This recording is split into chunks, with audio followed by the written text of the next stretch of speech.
یہ میں آپ کو اندر کی خبر دے رہا ہوں جو چڑیل نے مجھے دی ہے کہ عید کے ایک ہفتے کے بعد میں آپ کو ٹائم لائن دے رہا ہوں۔ السلام علیکم، آپ دیکھ رہے ہیں مبشر لقمان یوٹیوب چینل، میرا نام مبشر لقمان ہے۔ اسلام آباد جو ہے وہ افواہوں کا شہر ہے۔ افواہ نہ ہو تو غالباً اسلام آباد کے رہنے والے جو ہیں ان کے پیٹ میں گیس ہونا شروع ہو جائے۔ ہر وقت ہی کوئی نہ کوئی افواہ ہوتی رہتی ہے وہاں پہ۔ چڑیل وہاں تھی پچھلے کچھ دنوں سے اور چڑیل آ گئی ہے، اور چڑیل بہت کچھ ادھر ادھر سے کوریڈورز میں سے، پاور کوریڈورز میں کیا ہو رہا ہے وہ لے کے آئی ہے۔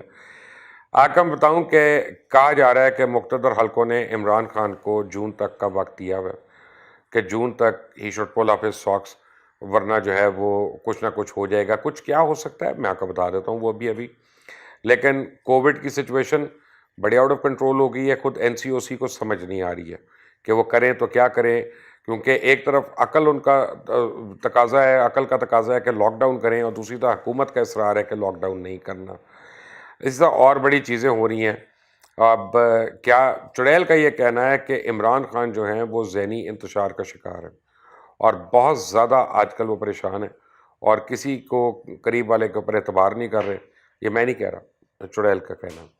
اور ان کا کہنا ہے کہ عمران خان برملا 2 سے 3 باری اظہار کر چکے ہیں کہ جی ان کو اسمبلیز کو ڈیزالو کر دینا ہے، اور ان کو اسمبلیز ڈیزالو کر کے دوبارہ عوام میں جانا ہے اور واضح اکثریت لے کے آنی ہے، کیونکہ وہ یہ سمجھتے ہیں کہ ان کے کولیشن پارٹنرز ہوں یا کوئی اور ہو، یا اسمبلی میں ہوں لوگ، یا پیپلز پارٹی اور نون لیگ، ان کو بلیک میل کر رہے ہیں اور ان کو کام نہیں کرنے دے رہے اور احتساب کے عمل کو چلنے نہیں دے رہے۔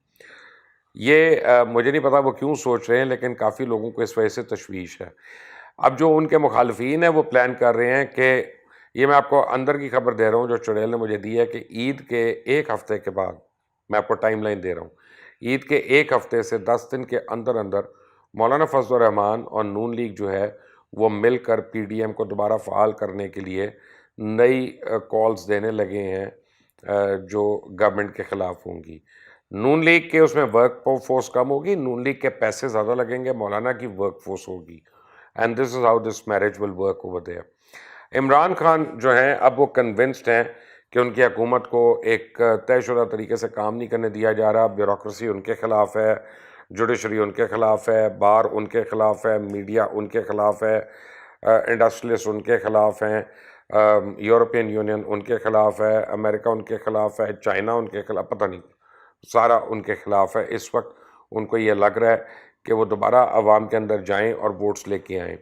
عمران خان کے جو قریبی لوگ ہیں وہ ان کو بار بار سمجھا رہے ہیں کہ یہ خودکشی کرنے کے مترادف ہوگا اگر اس وقت ہم نے الیکشنز کروائے، تو مہنگائی اور بری گورننس کی وجہ سے جو حالات ہیں وہ حالات جو ہیں کسی طرح بھی حکومت کو، یعنی اس پارٹی کو مزید ابھی سیٹیں نہیں مل سکتی۔ جو پریشر ڈالا جا رہا ہے وہ یہ ڈالا جا رہا ہے کہ جون کے فوراً بعد بزدار کی حکومت کے خلاف موومنٹ آئے گی۔ اس میں چودھری پرویز الہی کی پوری تیاری مکمل ہو چکی ہے، اور کاف لیگ جو ہے وہ اس نے ہر ایک سے رابطے کر لی ہیں۔ اب شہباز شریف صاحب باہر آ گئے ہیں، تو شہباز شریف صاحب سے بھی بیہائنڈ دا کلوز ڈورز جو ہے رابطوں پہ ہیں، اور کسی طرح اب ان کی خواہش ہے کہ چودھری پرویز الہی جو ہے عثمان بزدار کی جگہ پنجاب کے وزیر اعلیٰ ہو جائیں۔ اس وقت ہو سکتا ہے کہ اگر نون لیگ ان کو سپورٹ کرنے پہ آمادہ ہو جائے، کیونکہ پیپلز پارٹی جو ہے وہ چودھری پرویز الہی کے لیے بالکل آمادہ ہے اور ان کو ان سے کوئی پرابلم نہیں ہے۔ کافی ایسے لوگ ہیں پاکستان تحریک انصاف کے اندر کے، تقریباً 48 کے قریب اراکین ہیں، میں آپ کو بتا رہا ہوں 48 اراکین ایسے ہیں جو چودھری پرویز الہی کو ووٹ دینے کو تیار ہیں اس وقت، اگر ووٹ آف نو کانفیڈنس ہوتا ہے عثمان بزدار کے خلاف۔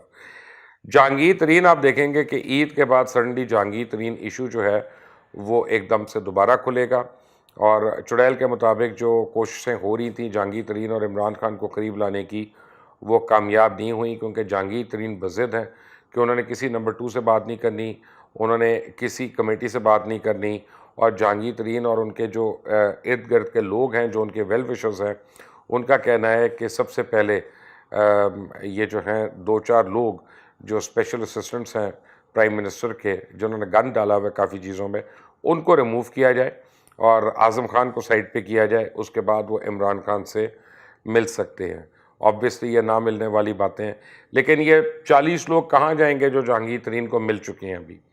جو جہانگیر ترین کو مل چکے ہیں، ایک افطاری پہ، ایک کھانے پہ، پھر ایک اور جگہ پہ، اور انہوں نے سائنڈ ریزولوشن بھیج دی پرائم منسٹر کو. تو ان کا فیوچر کیا ہے؟ تو ان کا فیوچر اس میں ہے کہ وہ مل کر ایک فارورڈ بلاک بناتے ہیں، اور جون کے بعد بجٹ آنے کے بعد اگر یہ فارورڈ بلاک بنتا ہے تو عمران خان اسمبلی کو ڈیزالو نہیں کر سکیں گے، اور وہ ان کی گورنمنٹ جو ہے وہ کرمبل کر جائے گی لیک آف کورم کی وجہ سے وہاں پہ. تو اس وقت اسلام آباد جو ہے وہاں کافی گرمی ہو رہی ہے.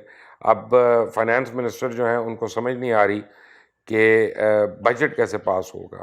بجٹ پاس ہونے کے لیے دو چیزیں ہیں. ایک تو آج جو آرمی چیف گئے ہیں سعودی عربیہ، امید ہے کہ وہ سعودی عربیہ سے کوئی اچھی ڈیل لے لیں گے، تو اگلے ہفتے جب پرائم منسٹر جائیں گے تو وہ سائن کریں گے، اور کوئی $1 یا $2 بلین ہمیں مل جائے گا. رشین فارن منسٹر جو پاکستان آئے ہیں وہ بلینک چیک لکھ کر گئے ہیں. انہوں نے کہا جتنے بھی پیسے ہیں وہ ہم سے لے لو، اور جو ہے نا حالات کو ٹھیک کرو اپنے، کیونکہ رشیا اب بڑا انٹرسٹڈ ہے کہ پاکستان کے ساتھ اس کی پنگیں صحیح طریقے سے بڑھ سکیں. سوال یہ پیدا ہوتا ہے کہ اگر پاکستان یہ سب کچھ لیتا ہے تو ایٹ واٹ کاسٹ، اس کی کاسٹ کیا ہے؟ دوسرا حل کیا ہے؟ دوسرا حل یہ ہے کہ ہمارے 30 کے قریب وہ یونٹس جو غیر فعال ہیں، جیسے پاکستان سٹیل مل ہے، کہ ان کو $1 میں بیچ دیا جائے.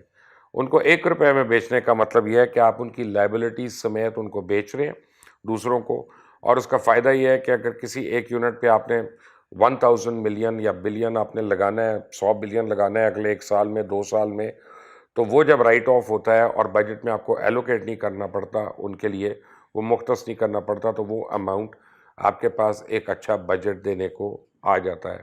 مہنگائی نے کمر توڑ دی ہے لوگوں کی، کووڈ نے لوگوں کو اجاڑ کر رکھ دیا ہے، اور کووڈ کے اندر جو لیک لسٹر قسم کا کام ہو رہا ہے حکومت کا، اس کی وجہ سے کاروبار تو ویسے ہی ختم ہو گئے اور خراب ہو گئے. لیکن اگر وہ 15 دن کے لیے یا مہینے کے لیے لاک ڈاؤن ہوتا تو مہینے کے بعد پھر کھل جاتا سب کچھ، لیکن اب ایسا نہیں ہوا. اب لگتا ہی ہے کہ یہ عید تک ہمارے ساتھ چلے گا، اور یہ کسی کو چین نہیں لینے دے رہا. کل بھی 170 اموات ہوئی ہیں کووڈ میں، 70 جو ہیں ان میں سے صرف وینٹیلیٹر کے اوپر اموات ہوئی ہیں. آپ کو میں بتاؤں کہ پاکستان میں اس وقت جو اعداد و شمار ہیں، لوگوں کو بڑی غلط فہمی ہے. وینٹیلیٹر کے اوپر جو ہے 1% ریکوری ہے، یعنی 100 میں سے 99 لوگ یا 98 لوگ جو ہیں وہ موت کے منہ میں چلے جاتے ہیں. اس لیے اس بیماری سے بچنا، ماسک پہننا، دوری اختیار کرنا، یہی ہمارے لیے فائدہ مند اور اس وقت عقل کا تقاضا ہے. لیکن عقل کا تقاضا ہو تو حکومت پاکستان یا پاکستان تحریک انصاف کی حکومت جو ہے وہ بھی اس میں کوئی اچھی پیش رفت دکھائے. ابھی تک تو وہ ہمیں نظر نہیں آ رہی ہے. این سی او سی احکامات دے دیتی ہے، گورنمنٹ ان کو مانتی نہیں ہے. گورنمنٹ کہہ دیتی ہے ہم لاک ڈاؤن نہیں کر سکتے. سکولز کے ایشو پہ آپ دیکھ لیں، ایک بڑا کیوس اور میس کریٹ ہو چکا ہے اے لیول، او لیول، انٹرمیڈیٹ اور میٹرک ایگزامس میں، اور بچے جو ہے وہ پریشان پھر رہے ہیں. کسی کو کچھ نہیں پتا کہ کیا پالیسی ہے، کلیئر پالیسی. چڑیل کا کہنا ہے کہ اگلے 2 مہینے، رادر 1.5 مہینہ اسلام آباد کے اندر انتہائی اہم ہے، اور وہاں بہت گرمی آ چکی ہے. اور چڑیل کا تو یہ کہنا ہے کہ جو کافی طاقتیں ہیں وہ اب اس بات پہ سارے ایگری کرتے ہیں کہ پاکستان تحریک انصاف کی حکومت ڈیلیور نہیں کر سکتی. آپ کے خیال میں کر سکتی ہے کہ نہیں؟ مجھے کامنٹس میں ضرور اپنی رائے دیجیے گا. یہ میں نے آپ کو اپنے خیالات نہیں بتائے، یہ میں نے اسلام آباد کی بات آپ کو دی ہے. اور اس چینل کو سبسکرائب کریے گا، بیل آئیکن کو پریس کریے گا، اور اس کو شیئر کریے گا تاکہ مزید سے مزید لوگوں تک یہ میسج پہنچ سکے. Until the next time, اللہ حافظ.